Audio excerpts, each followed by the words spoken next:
Hello, everyone. Welcome to another episode of Chaiyya Chats. My name is Ruben Thomas. I'm joined again by Reverend Father Matt Alexander. Matt Atchin, thank you for joining us again. Thank you. It's good to be back. Yeah, it's awesome to have you here, Atchin. Obviously, we're doing this remotely now through Skype. So, for anyone listening, I apologize if there's a decrease in the sound quality, but thankful that we're able to have this opportunity to still talk to each other. We Um, are so social distancing. Social distancing, yes, but that won't stop the chaya or the chats. That's it. How has life been for you and the family with social distancing and quarantining? How's everyone doing? It's been different. It's been a challenge, as it is for everybody. But thankfully, we're doing well. Everybody's home, and we're just kind of balancing everything. It feels weird as a priest celebrating Kurbana with only skeleton crew and just relying on other people, knowing that other people are on the other side of that camera. And I miss seeing everybody. I miss seeing people's faces and talking to people and hearing all these things. Even like the craziness in the church, I miss all that. But and I miss seeing all the campus ministry kids. I miss seeing all like our MGOCSM kids and all that as well. So, but it is what it is. This is where we are, making the best of what we can do. How it goes for you? How's everything? Yeah, kind of the same. It's been a struggle, especially being alone from everyone. I mean, get to see more of the family, but like you said, not being able to go to church has been real different. It's something that I think we were used to. And now, especially with Holy Week that just happened, having to do a Holy Week from home it's a different experience, one that I wouldn't wish to do again. I don't know if I've ever missed one before. Yeah, there are probably people who've been, many, many decades of their life and never missed a Pesach Kurbana or never missed an Easter or Good Friday. And for the first time after, some people I've heard like 7, 8 decades that now they're missing one for the very, very first time. And it's heartbreaking. It's hard. It was hard to, usually Pesach, we're giving communion out to hundreds of people. And now to sing the communion hymn only like twice was a little bit heartbreaking. But nevertheless, we're doing the best that we can for the people and for the safety of everybody. And these things are necessary. We have to care about the health of everybody and care about and take every precaution that's necessary that we possibly can, while still praying on behalf of all creation, offering the liturgy for all those who are going through difficult times, and doing the best that we can, giving hope and to everybody who might be struggling, praying for those who are departed and couldn't be given a proper funeral or proper burial and such. And that's what the church does. Right. And I'm glad that, with the technology that we have, thankfully we've been able to, a lot of people have been able to live stream a lot of the services. So that was really great. And I think even more than that, just the other ministries as well. We've now, at least for my church, we started having weekly MGOCSM meetings, weekly focus meetings, and other types of ministries. And we're getting more numbers than ever, right? And I think that's a good sign too, that more people are tuning into church, tuning into the ministries that are happening. I'm amazed at by what some people have done with their homes and creating like a nice church space and area. And sometimes, and working so hard at this to make sure that, their whole family is able, or they themselves or their whole family is able to worship. And I think all that effort is, it bears so much fruit. Sometimes I feel like all those people on the other side of the camera praying from their homes are higher up in the heavens than we who stand at the altar. It's a beautiful, incredible thing that I mean, God meets us where we are. We just had the gospel reading. We just had for after the resurrection was the locked doors. But Jesus came through that into the upper room and met the disciples where they were in the midst of their fear. He was there, and so he meets all of us as well, whether it be home or in the church or out at work in the hospitals, and the Lord is with us always. Right. No, and that's a great thing that we have, that we still have, that can't be taken away from us no matter what's going on. Right. And that sort of, brings us into what we wanted to talk about today. obviously with the coronavirus going on, and we're all stuck in our homes, away from society now, and I think we're seeing more cases of people having a little bit of fear, a little bit of anxiety, for a number of different reasons, especially if we're looking at the youth, right? Looking at the college age or even the high school age students. So if you wouldn't mind, like, can you like share with some of your experiences or something that you've heard from kids about what they're going through, what they're anxious about, what they're feeling some fear about?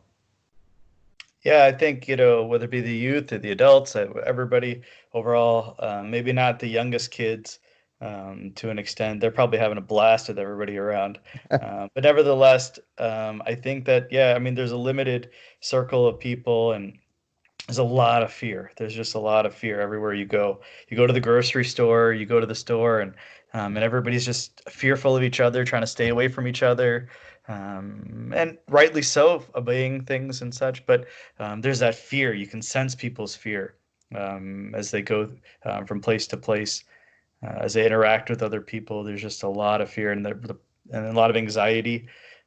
There's a lot of that, and a lot of that is we constantly watching the news when you're at home. There's nothing to do, so people just they do the things that they're supposed to do, whether it be work if they can. But other people, a lot of times, they're just watching, have the TV on, and the news is just filled with fear, full story after anxious story, and rightly so because people are suffering. But we get inundated with so much, and we can only take so much. We get filled up with so much fear, so much anxiety, so much isolation, and we as human beings, we can only handle so much, and even that, it'll start to turn into like anger, it'll start to turn into frustration, this feeling of helplessness, and then kind of moves into this feeling of blame and finding something to blame, but you can't blame anybody, so we just find some scapegoat to kind of launch out that anger at, whether it be somebody close to us or whether it be somebody in society. And it's a tough time. It's a difficult time to live in, to just close people up in the house in that way. Among the young people, I'm so heartbroken for all those kids who are missing their, or aren't able to have a high school graduation as previous classes have had. It's difficult, they don't get to, they work hard, some of them did this or that honor society or this or that accomplishment in school, and they won't get to have that tassel or, that recognition, or just graduating and the accomplishment that is. They worked all these years, and everybody kept telling them, graduation, it's all about that, building up to graduation, and then lo and behold, that's taken away. Not that the accomplishment of graduating is taken away, but that opportunity to celebrate it with all your peers and everybody else who was part of that journey. And then also the parents looking on and feeling proud as well, and family members and such. And I'm especially heartbroken for that group, and being robbed of that opportunity and that accomplishment. Right. And not just, I mean, graduation is like the main thing, but especially senior year, there's so many fun activities that the school plans, right? And everyone's missing out right now. Yeah. Right? Yeah, And senior not, trips, yeah, like just the opportunity to say goodbye. I mean, it was kind of this rushed, sudden goodbye. It wasn't even a goodbye. It was just school's canceled for a couple of weeks, and then it gets extended, so nobody really got to say goodbye to their teachers or classmates or their friends, whether it be for 1 year, whether it be for the end of high school. A lot of the college kids, you just suddenly you're moving home, and everything was going online, and that community that you built up all of this past year is just suddenly taken away, and that's hard. That's really, I feel really, I don't know. I guess I sympathize, and I right, feel their hurt. right. And even with like looking at the college students, I know plenty of seniors who are also ready to graduate, but who are also entered the next phase of life, whether that's, graduate school or a lot of them looking for jobs now, and they can't, right? A lot of companies now, like with the financial situation that the economy is in, and I mean, people are already losing their jobs. So people who are ready to enter the workforce, they can't anymore, and like their plans have been put on hold. A lot of internships have been canceled for the summer, Yeah. and so it does, for all of those people, like, you sort of have a plan in your mind about how the next few months go, and then something comes along, like this virus, right? And then it just changes everything. Yeah.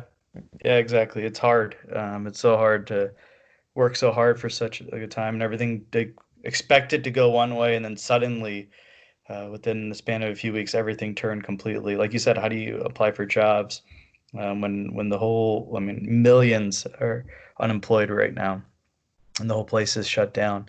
It's very difficult. You know, they've worked so hard, and that can lead to like this bitterness and inside of just of why and hurt.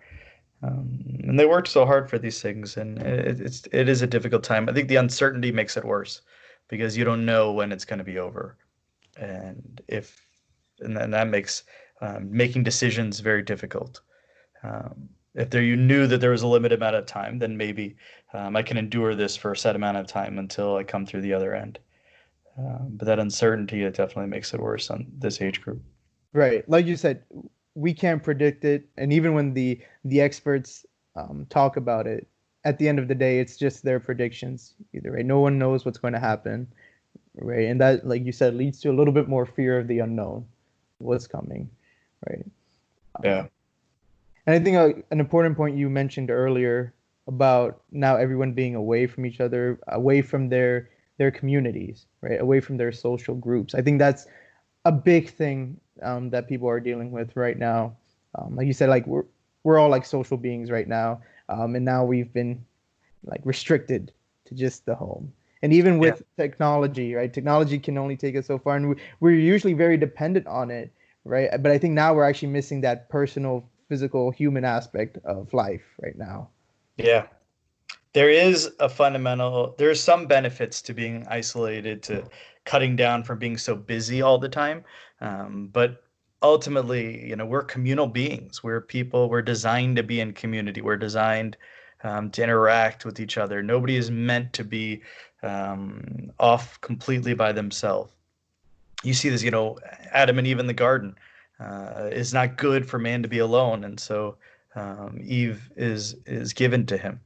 And even in the midst of all of this, when they make the mistake, when they sin, they turn on each other, and the sin isolates them. And then you see this through Scripture. Every time somebody sin, it's isolating. So sin is like drawing people towards isolation, whereas the church, God draws people towards communion, towards being with one another, and living in the light as He is in the light. So being seen as and authentically and honestly, and knowing and being known in that way. And that's the kingdom too, as we grow towards that. And that's how that will be as well. Now we see dimly in a mirror, but then we will, everything will be clear. This is, and right now, when we isolate everybody, when we put everybody in their homes, some out, are isolated with families, but some are isolated by themselves. Even the monastic lives in community. Even the hermit is called to come in back to the community for the church services, to be a part of all of these things. The church, the communion that the Lord draws His disciples to, breaking bread with one another, this sharing His body and blood with them. He's uniting. He's putting people together. This is what the Spirit calls us to. And now to kind of isolate people and then take them out of the church. And you're right, technology, we're able to do the best that we can, but to not be able to give peace to somebody else, to see somebody else smile, to hear them, the unpredictability of things, it's hard. And it's not the way we're meant to live. And I think that can be very damaging in a spiritual sense, in a mental sense, in a physical sense, for all of us. And we have to find ways to actively combat that. Though the church is going through a difficult time, though the whole world is going through a difficult time, we, the church, have to respond. And as everybody's isolating, figuring out a way to break down whatever barriers we can, and communicate with people and hear people and listen to people and talk to people and let people share their struggles. And we just do the best we can that way.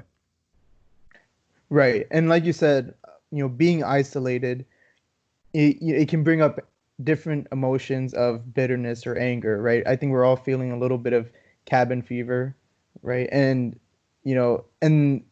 unfortunately, it tends to flare up against the people that we're right next to, right? Which in this case happens to be our families, right? Our family members, our siblings, our parents, right? And like you said, this could be a chance where we see a lot more conflict too, right? But I think it gives us an opportunity to also strengthen those relationships too. Yeah. Yeah, it does. And oftentimes we lash out at the people closest to us in anger because we feel safest with them, as opposed to the random stranger. But sometimes it's the opposite. We the anonymity sometimes, like, of being online, people lash out in anger there, because they know there's less consequences and they feel safer in that way. But you're right, it can lead to these conflicts and these difficulties. And I hope it's hard to know what's happening behind everybody's door. But I imagine a lot of people are struggling with this frustration and anger, and hurtful things have been said.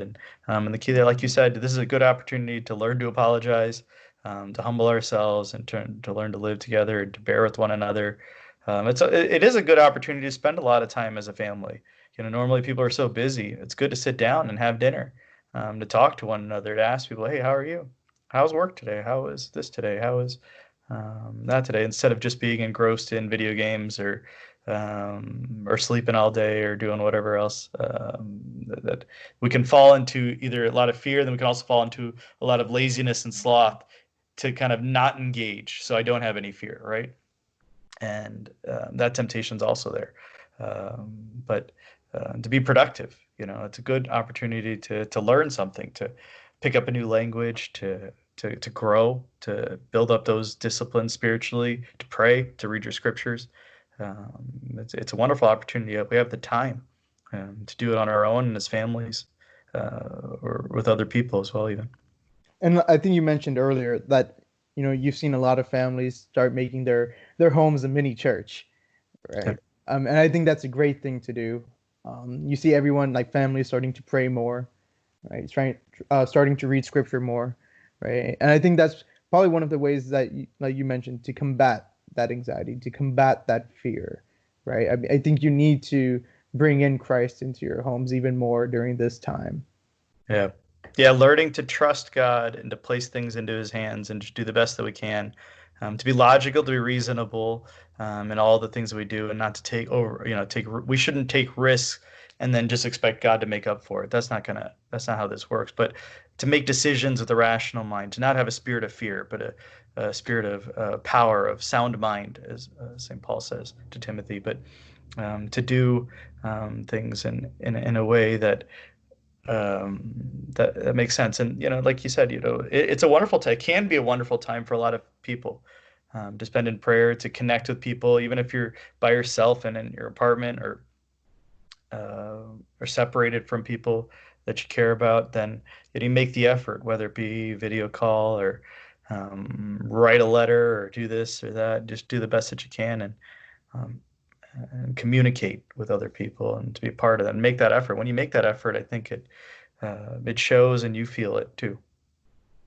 And not to go too much on one of our previous episodes, right? But like you said, during this time, I think a lot of people, might start to wonder why this is going on.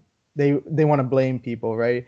And a lot of times we would like to ask God, like, what's going on, right? Like, how long is this going to go on? Why is this happening, right? For so long with no cure, right? So many people getting infected and dying, right? So I think there might be a couple different ways to approach it. Either you're looking at it as a reason, like, why does God allowing this, or is God allowing this for a better purpose, right? And I think it's like that's something that people might also be dealing with too. Yeah. There's a lot of suffering and a lot of people who are sick and in the hospital, and that's heartbreaking too, when you have somebody suffering in isolation in a hospital. They can't you can't even visit somebody who's sick with this, and they have big ups and downs. One day they're doing great, the next day they crash, and then they're on the ventilator. And again, it's all in isolation. You're just kind of relying on the healthcare workers, out of the goodness of their heart and their busyness. They do the best to help people communicate with their families, and it's hard. It's really, really, really hard in that sense. And it's understandable to ask God, why are we going through this? And I don't know if I have the answers for all that, but somewhat we can't always blame God for everything.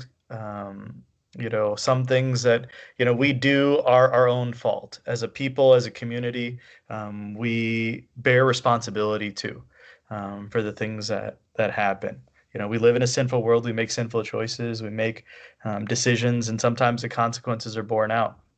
It's not like we have a global society in what we have today, and we do a lot. And I'm not blaming anybody um, in particular. I'm not going to blame any particular country or any this or that. But the thing is, we also have to accept our own corporate responsibility as a people for the decisions that we made that sometimes make things worse. We can't blame God for global warming. We can't blame God for um, the different decisions and different things that we've made that have made things worse, for not being prepared when people have warned us about things and such. So, but nevertheless, I think in the midst of our suffering, God is with us. God is helping. God is strengthening. His mercy is upon us as people, and despite what we go through, the Lord and His love and His kindness will always be there for us and such. And that's His mercy and that's His grace, that no matter what, we're never alone in our struggle. That the Lord is with us at all times, helping us, strengthening us, as He's always been, whether we realize it or not. Right. As we've been talking about, fear and anxiety, right? And seeing how we just ended Holy Week and we've just finished Bright Week, right? And I think the message throughout was about peace. And I think that's really important to carry forward to combat all of those things, right? The peace that comes from the resurrection, from Christ Himself. I think it goes more so than we could imagine. Yeah. Yeah, and peace doesn't mean the absence of troubles or suffering. It doesn't mean that, the disciples, they received the Lord's peace. Peace be with you. But it didn't mean that they didn't suffer the rest of their life. They didn't. They went out to the world and proclaimed the gospel, and they suffered for that. As apostles, they were martyred. It was not an easy journey for them, but peace meant that no matter what came their way, the Lord was with them, that God was with them in the midst of the storm. The Lord is with us, and that's true peace. That's true. That's it's we can be tranquil. We can, no matter what comes our way, we can be at peace with ourselves and be at peace with God, because God is with us. And as long as God is with us, then no matter what comes our way, we'll be okay. Nothing can separate us from the love of God, and we can see from a kingdom perspective that that that all it will be, that we have hope, that all will be okay. And I think that's great for everyone to keep in mind moving forward through this crisis that we're in. Like you said, we don't know how long it's going to last. We don't know how much worse it's going to get. But always having that hope and trust in God, right? And doing our best, to make the most out of this situation, whether it's with our own personal relationships, with our families, with our friends, and to strengthen our own spiritual life. In some ways you could look at it as a blessing as well. Yeah, not only that, also in addition to all those things, especially, reaching out to people who might be in need, who might be lonely, who might be suffering, who might be, struggling financially. Anybody, to actively reach out. This is a moment where we shouldn't wait for people to come to us, but we as the church and every member of the church and everybody should be reaching out to people in the church, but outside the church, everybody who they interact with, and taking care of creation the best that we can, and being there and suffering together in this. And as this isolates people, it's for us to break down those barriers and trying to reach out to anybody who might be in need in any way whatsoever, find those opportunities. And that's our calling as we go through struggle, to not focus inward, but to focus outward, to do what we can. We can't meet God. Many people cannot meet God in church through the communion, but you still can meet people in your neighbor. And those, for when I was hungry, you gave me something to eat. When I was thirsty, you gave me something to drink. When I was in prison, you visited me. In that sense, maybe you can't go visit somebody in their house, but maybe you can drive up to their house and talk to them from the street. Just check up on the people around you. Right. And I think that's a great message, right? Having that love for your neighbor that surpasses isolation, right? That surpasses all types of boundaries. And that's the love of Christ too. I think that we should keep trying to, grow that type of love in our own lives too. I think that's probably the best thing that we can do throughout this crisis that we have. Yeah, yeah, I think so too as well. Um, and it's nice seeing you. It's nice hearing from you, Ruben. Especially it's nice hearing and seeing from all the different. I'm happy to hear all the MGSMs and the campus ministries are doing the best that they can to try and meet and such. In Sunday schools, I hear trying to meet. It's nice. It's nice that the church is meeting whatever comes its way and just doing the best that it can out of love. Because this is what we do. We figure out a way to love people. We figure out a way to care about people when it becomes difficult to do it the way we normally would. That sounds great. It'd be a great day when we can all come back to church and we can see you watching face to face. That'd be a great day. But until then, like you said, I hope everyone stays safe and keep practicing good habits at home with their family members, with their friends. And please stay tuned for another episode of Chaiyya Chats. Thank you. Looking forward to seeing everybody soon.